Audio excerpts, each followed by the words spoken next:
उनके जो समक्ष जो उनके राय रखते हैं। जी सर। कहने का मतलब है कि देश की जनता देख रही है, 5 साल तक ये जो प्रधानमंत्री की चुनाव होती है ये बहुमूल्य समय होती है। आज जो देश का समय प्रधानमंत्री का बर्बाद किया जा रहा है, आप लोग को जो ये डिबेट्स जो चल रहे हैं मोदी और मुसलमान, इसका कारण क्या है? तो डिबेट्स बंद कर दें। नहीं डिबेट्स नहीं, मैं बात कर रहा हूं। इसका कारण जनता जो परेशान हो रही है कि आप जो मुसलमान आज के डेट में नहीं चाह रहा है जो दंगा होना, उसको कुछ विपक्षी मिलकर और उनके साथ कुछ मौलाना मिलकर उसके उस्का रहे हैं और उसको ढकेल कर कहीं आप सत्ता की प्राप्ति की ओर तो नहीं जा रहे हैं?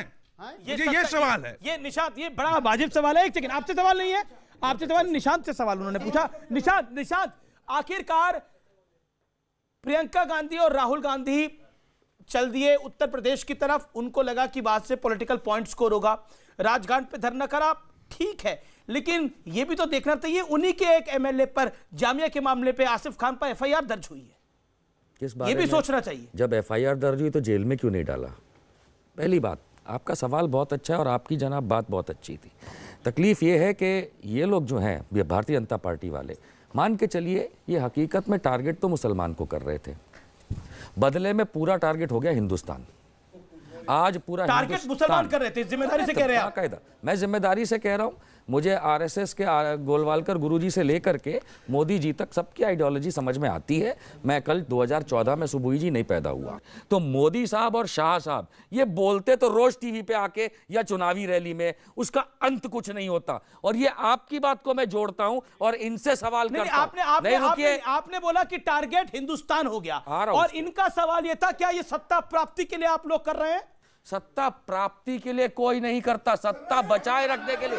ये सत्ता बचाए रखने के लिए, सुनिए, बिल्कुल अभी साबित करता हूं, अभी साबित करता हूं, मैं अभी साबित करता हूं। इन्होंने बोला ठंडा होने, आपने क्या बोला? सुनो, इसको ठंडा होने दीजिए। जो ट्रक में पत्थर भर के जामिया इस्लामिया के पास आपके जो वहां बिछाए गए और उससे पत्थर चलवाए गए।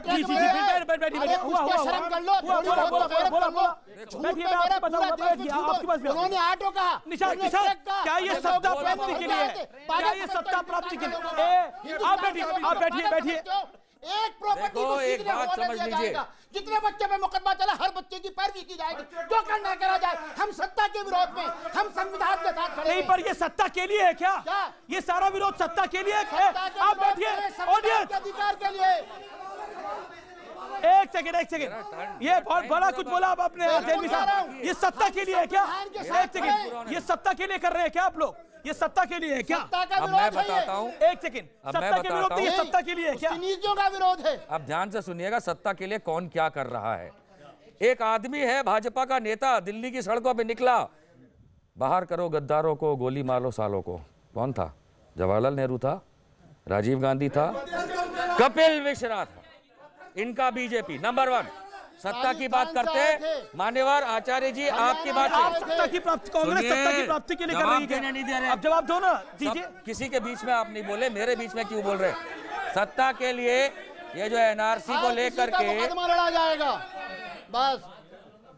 अगर आप लोग सुनना चाहते हैं तो सुनिए, वरना मैं बोल रहा हूँ। नहीं, क्या बोला आपने? मैं कहा जो डर गया सो मर गया। तो किसको? ये तो तकरीर हो गई। बिल्कुल नहीं, कौन डरा रहा है? सुन लीजिए ना, सुन लीजिए। इतनी सुंदर आपने बात शुरू करी, अब आखिर में आपने बोल दिया तो डर गया वो मर गया।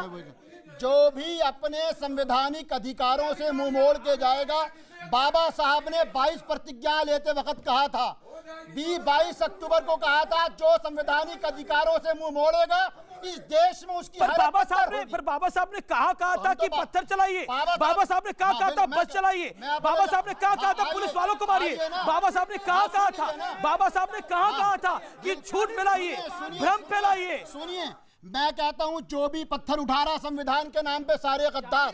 लेकिन आखिरी बात योगी आदित्यनाथ जी से कहता हूं, अगर आपको सजा ये क्या हो रहा है? ये क्या हो रहा है? अरे तो गुजरात में क्या हुआ था, राजस्थान में ये जस्टिफाइड है क्या? बिल्कुल नहीं कर रहे हम, जस्टिफाइड नहीं है। लेकिन एक